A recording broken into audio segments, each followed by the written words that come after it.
Mr. Speaker, members of the House and the Senate, and my fellow South Dakotans, today, before I begin, I would like to thank some folks that put a lot of work into this budget proposal today. Behind me, up above me, is my Bureau of Finance and Management, the folks at the Department of Revenue, and they are the ones that have spent an incredible amount of time over the last year putting together these numbers, preparing for today, making sure that our figures and our numbers were accurate, and giving us the right economic projections for the future so that we could plan and make investments wisely. I am so grateful for what they do for the state of South Dakota. They perform their work with excellence, and would you all please stand and help me thank them for all the work that they do to help us here in the state of South Dakota.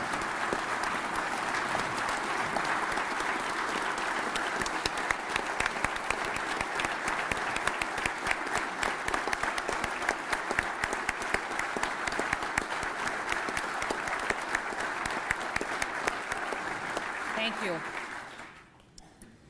Jim Terwilliger leads that bureau. He's called a commissioner. I call him Twigs. So that's his nickname, everybody. If you have any questions about data and information that you get, you can sure ask Twigs anytime. I also want to thank my family that's here today. Brian is here, the first gentleman, but also he has brought with him his parents, Al and Sharon Noem. And I have the most wonderful, perfect father-in-law and mother-in-law. So if you would thank them so much for supporting me and for being here today. They're right over here at the back of the chamber. I would appreciate it.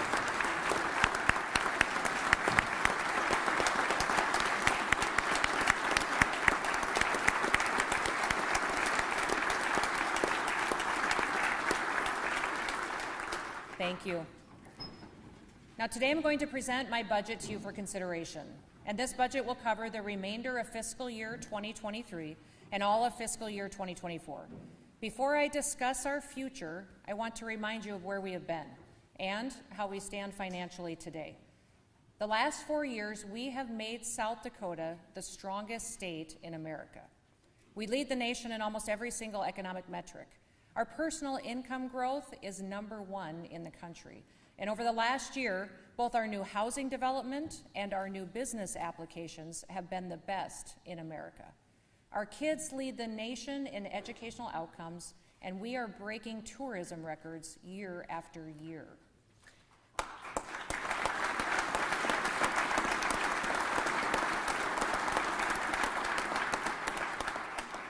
This past year, our unemployment rate has been the lowest that it has ever been in history. Today, we have less than 700 people in the state of South Dakota that are on unemployment.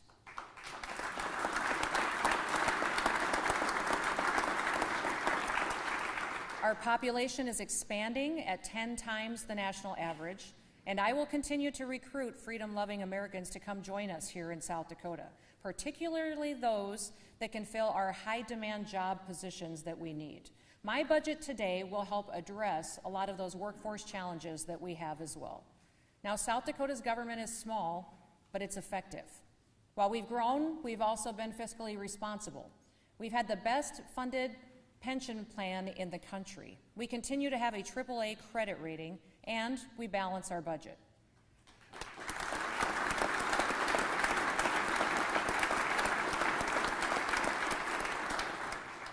I recognize that taxpayer dollars are not our own, that they belong to the people of South Dakota. We all must remember throughout our budget discussions that this money belongs to the hardworking people of South Dakota. In South Dakota, our state motto is "Under God the people rule." And those aren't just words that we say. We believe them, we take action on them, and we must for the future security of our great state. Frankly, the irresponsibility of the federal government demands it. No nation in history has ever survived the tax burden and the spending spree that this White House is proposing. They haven't balanced the federal budget in decades. Congress continues to raise the debt limit with no plan for spending, and leaders in Washington, D.C.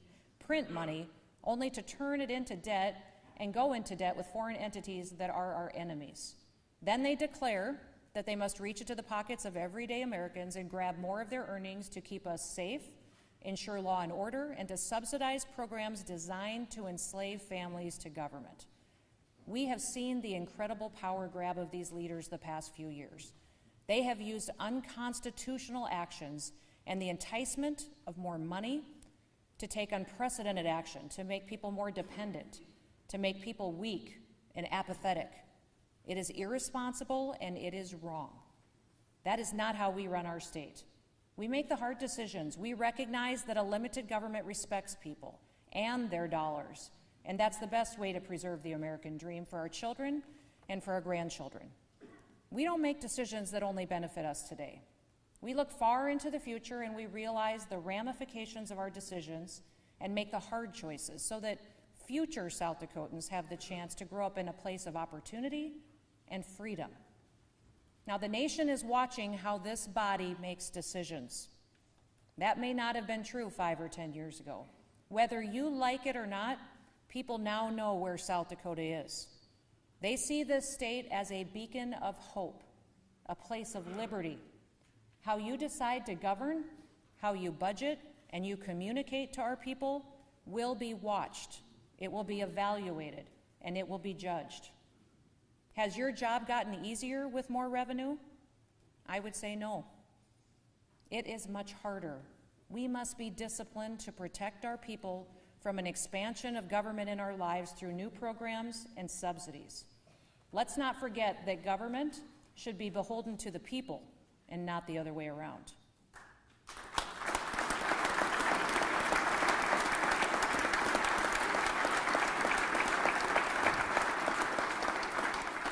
Our founding fathers did not believe in a centralized government. They believed in the rights of individuals and their ability to govern themselves. Now, our state is bringing in incredible revenue. People are making more money, our businesses have expanded, we have recruited new industries, and that's because of the way that we have followed our state's motto, under God the people rule. We have permanently grown our state's economy. We've lived through unprecedented challenges since I've been your governor. We've had a bomb cyclone, a pandemic, a derecho. Make no mistake, this economic growth, it's an unprecedented event as well. We must be leaders who protect South Dakota's way of life as we look into the future. Now, on November 8th, the people of this great state gave us a mandate. They turned out in record-breaking numbers to make sure that we in this building heard from them loud and clear. They demand low taxes, less regulation, and more freedom. They were also very clear that they want us to take care of people and to create opportunities to succeed. As governor, I will continue to listen to our people. I will guide our decisions and our discussion based on my constitutional authority. We have $423 million in reserves. Historically, our goal is to keep 10% of these funds in reserve. Since I've been governor, we have almost doubled that number. We ended last year with a record-breaking budget surplus of $115.5 million. That historic surplus in fiscal year 2022 was largely thanks to sales and use tax receipts growing by more than 12% over the prior fiscal year. So in fiscal year 2023, sales and use taxes have grown by another 14.1%. Early indications for November have us meeting revenue projections by another $58.8 million, putting us up $135.3 million fiscal year to date. Sales tax alone is running $81.8 million ahead of the estimates that you adopted. In South Dakota, we know that we have to prepare for the future. And let me be clear, we have done everything we can to help our state be successful. However, economists indicate that there will be challenges ahead. Bad policies are coming out of Washington, D.C. that will unleash a recession on this country. We will be impacted. Earlier this year, our country had 2 consecutive quarters of negative economic growth. The Federal Reserve's increase of interest rates is another indicator that a recession is on the horizon. But South Dakota's growth in tax revenues continue because our state's economy is in a far better position than the nation as a whole. Economists expect that the upcoming recession will be primarily investment-led. They expect that our unemployment rate will remain low, and they don't expect that consumer spending will be heavily impacted. Those factors affect how we're going to budget here in our state. In my budget today, I'm keeping our revenue projections for the future very conservative. The people of South Dakota deserve state planning that protects them from future tax increases, or drastic cuts to state services. We expect that there will be $310 million in ongoing revenue available for fiscal year 2024. We're anticipating that $216 million in one-time revenue will be available for the upcoming fiscal year as well. The budget that I am proposing to you today, it invests every single one of those revenues wisely. Eliminating the sales tax on groceries is the biggest way that in my budget that we can help South Dakotans tackle the challenge of Joe Biden's inflation and protect our hard-earned money. Unfortunately, food costs have risen by far too much. Families are struggling to make ends meet as a result of that. You've heard me talk before about the rapid increases that we've seen in the cost of milk, and ground beef, and eggs, other groceries. Eggs themselves have increased over 140% of what they were a year ago. Even South Dakota is having our best personal income growth. Still then, even our families' budgets are not keeping up. We can grow those incomes of every single family even more by letting them keep more hard-earned dollars in their pockets. Now, gas prices continue to increase because of President Biden's energy policies and new regulations, new taxes, a lack of utilization of American energy sources, a dwindling reserve. They all indicate to us that that trend will continue. Senior citizens, working parents, single moms, every single South Dakotan right now is paying more for their food, for their gas, to heat their home. Their family finances are struggling under the strain, and over the last 10 years, Americans typically on average would put into their savings account 7 to 8% of their monthly income on average. During the pandemic, their savings was 20 to 30% per month that they put in to prepare for the future. Right now, they're saving less than 4% because almost every single dollar that they make is going to pay their monthly bills, to buy food, and to pay their gas costs and their bills. They are no longer saving money for college, to buy a new house, or a new car. They're just barely getting by. We need to give them relief, and we can do so by giving them a $100 million tax cut by eliminating the sales tax on groceries. We have $310 million in permanent revenue growth. We still, even after this tax cut, will have $208 million that will be available to us to meet the needs that the state government is responsible for. We have been exceeding estimates by about $25 million per month. The people of South Dakota overwhelmingly want this tax cut, and they know that we can afford it. Now remember, our revenues are strong because we've grown our economy. It has the strongest in the nation results that we have been able to see. People have moved their families, they have moved their jobs, and they moved their businesses to South Dakota. Our new housing developments are here to stay. New industries are thriving. The jobs of the future are right here in South Dakota, and once again, we have the fastest growing incomes in America. This growth is sustainable, it is permanent, and there won't be a better opportunity in the future to do this tax cut. My team and I are fully confident that this is the right tax cut at the right time, and I want your help to get it done. Now, Medicaid expansion.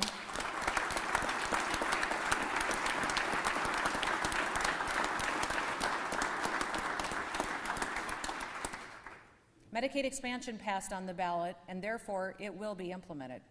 In every other state where Medicaid expansion was passed, the costs exceeded their expectations. That's why this past year we did our homework, we researched those states, we consulted with experts to put together this budget plan to ensure that the law would be followed.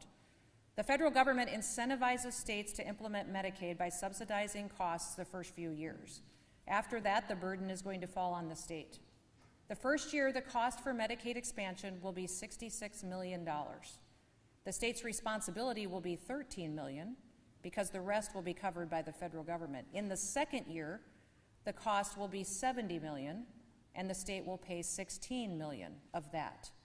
After that, the responsibility for the program falls to us. We expect that the cost of Medicaid expansion will be $66 million in year one, that in year two, it will be just under $70 million, and it will rise to a cost of more than $80 million by year 5.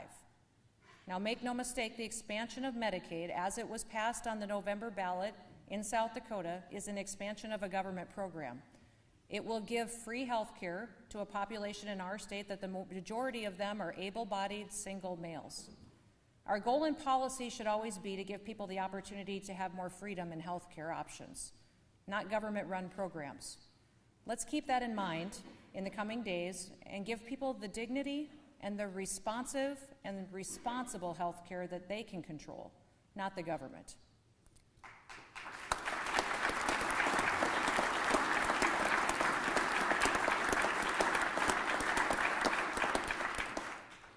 There are ongoing budget increases that we address every single year in the legislature.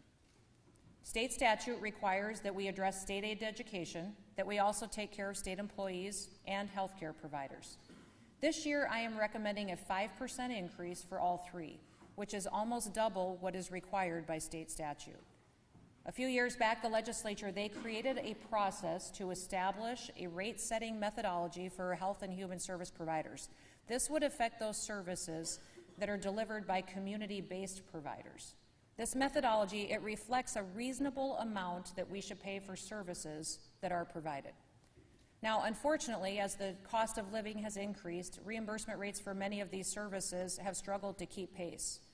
Today, I am recommending that we invest $22 million in targeted increases to reimburse at least 90% of the reasonable rate to all of these providers for their services. Now, some have fallen really far behind. To get to 90%, we will need to give 21% increases to our nursing homes, a 17% increase to community support providers for South Dakotans with developmental disabilities, and a 26% increase for psychiatric residential treatment facilities. Now, these providers are critical to our state, and they ensure that we can take care of some of those among us that are vulnerable, that need the services and depend on the services.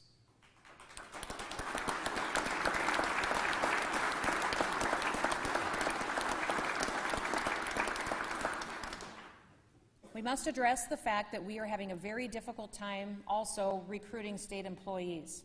Today, they're falling behind industry, and we often train people for their positions only to have them leave for jobs elsewhere.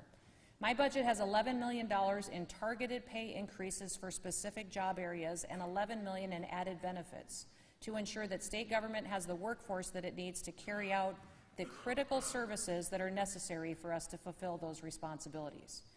I want to remind everyone here of something else. It's one thing that the media forgets to cover every single year. The governor and the legislature do not decide where all of these dollars go that are in these 5% increases that go to education and healthcare providers. We don't decide how those are spent. I would encourage all of you and all of them to talk about putting as much of these dollars into pay increases as they possibly can. South Dakota has the fastest growing incomes in the country, but if you don't continue to invest in your workers, in your providers, or in your teachers, they are going to find good paying jobs somewhere else, and we need them. We need them here in this state.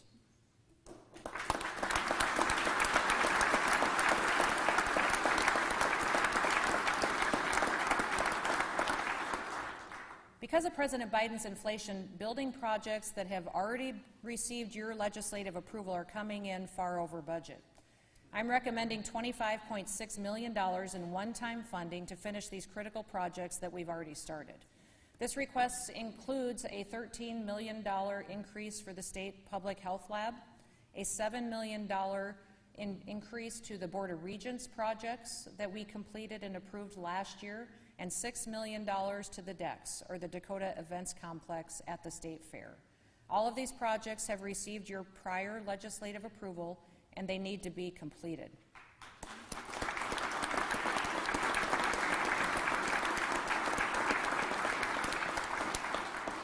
Margaret Thatcher once famously said that there is no such thing as society. There are individual men and women, and there are families. Well, amen, sister. We have talked here about building stronger families since I've been your governor. When I became your governor, I implemented paid family leave for state employees. We told state employees that if they were bringing a new child into their home, whether by birth or by adoption, that the state would cover 60% of their pay via paid family leave. Today I'm announcing that we will be extending that benefit to cover 100% of pay for state employees. That will cost us $3 million in ongoing funds. One of the biggest challenges facing our state overall is workforce. Too often new parents have to leave the workforce when a new child joins their family. Those early days are so crucial to give moms and dads the opportunity to bond with the new child. By extending paid family leave opportunities, we can help those workers and we can help families. To do this, I'm including a $20 million one-time incentive spread out over 4 years to incentivize private businesses to buy into a new paid family leave opportunity.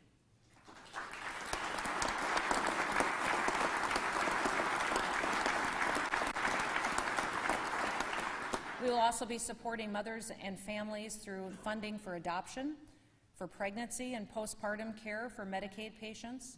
We'll also be funding scholarships for foster children, and you'll hear more details about each of these proposals in my State of the State address in January. But it isn't just birth and adoption where our families need our help.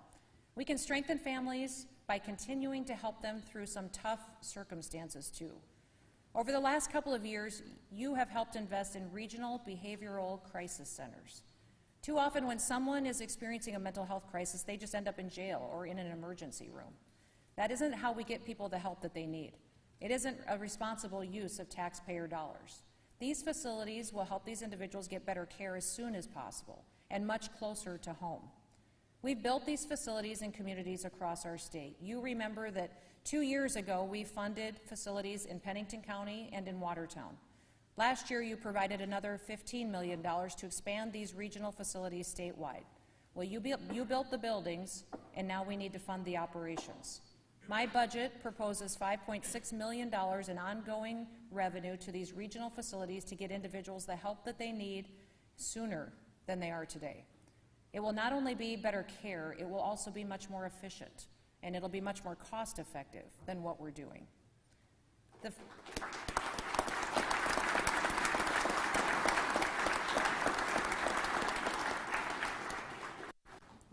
final way that this budget is going to continue to build on South Dakota's strengths is by investing in our public safety and our infrastructure. These are the core functions of state government. Over the last 4 years, we have made tremendous progress and improvement in our infrastructure. We've repaired dams, roads, bridges. We built railroads to help support South Dakota's incredible growth. My budget continues to guarantee our state's public safety as well. South Dakota has set itself apart as a place that respects law enforcement. We respect our military. We realize that our people can't enjoy this state's tremendous freedom if they're not safe in their homes and in our streets. Last year, we started the hard work of addressing the challenges within the Department of Corrections and in our prison system. We put $86 million into an incarceration construction fund, and we funded $3.8 million for land and design costs for a new women's minimum security prison out in Rapid City. The new incarceration task force has agreed with all of those recommendations. The engineering and design process came back with dollar figure estimates, and updated population projections indicate that we're going to need 300 beds at this new women's facility.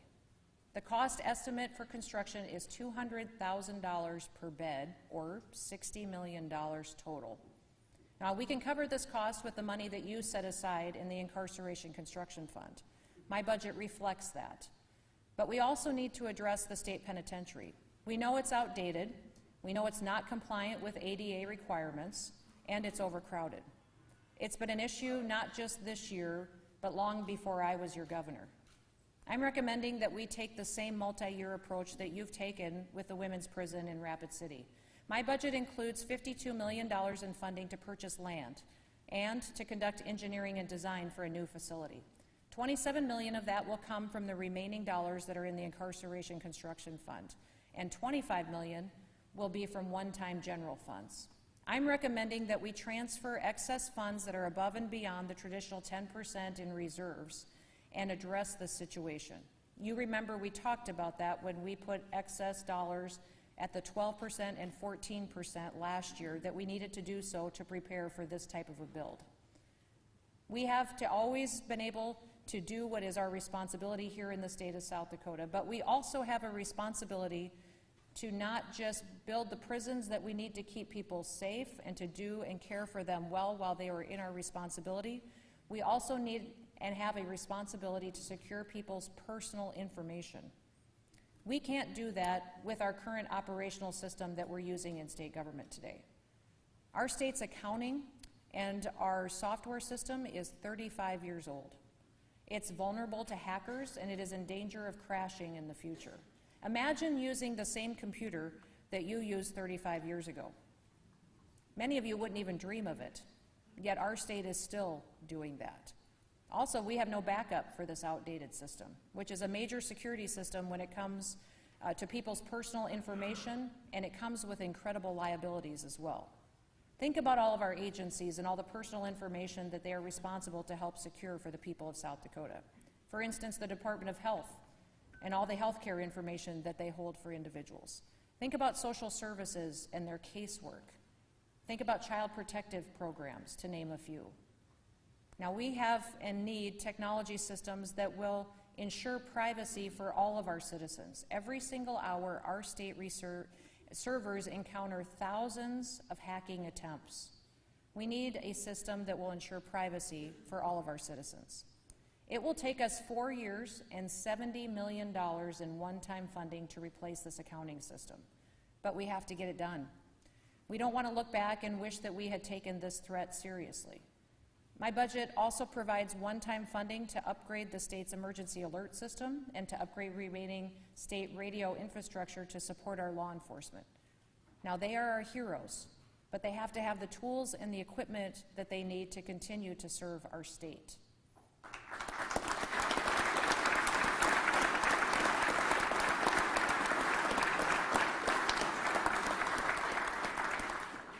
Our National Guard serve us every day, and we can do more to support them as well.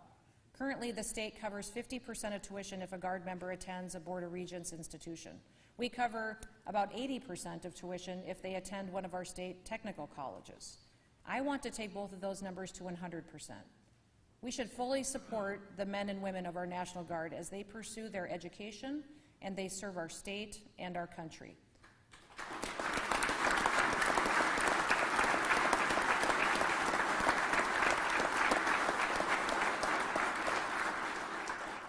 We're also going to address the needs of finishing the Sioux Falls Readiness Center, and we're going to be providing $8 million in additional federal fund authority to help them complete that project. I'm also supporting $29 million in federal fund authority for the field maintenance shop for the National Guard in Watertown, and this will help us get more of our readiness capabilities in the same location.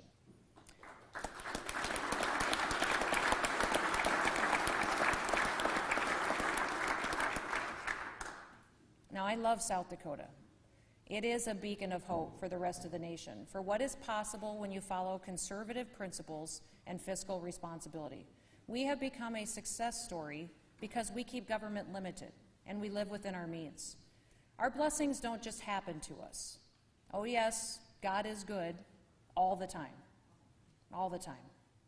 But we have choices to make that will come with consequences for generations to come. If we are wise, we will preserve for our children the last best hope on earth. If we fail, well, Ronald Reagan defined that type of failure as sentencing our children to take the last step into 1,000 years of darkness. Well, I have faith that we will be up to the task at hand, that we will remember the sacrifices of our founding fathers, the blood shed by the greatest generation so that you can be here in this chamber today, and the commitment of our deployed military who stand right now in harm's way so that we can be free. We have no idea what hard is. What they did, what they do, that's hard. We are lucky. We are honored. We are blessed. Let us never forget that. And let's get to work. Merry Christmas.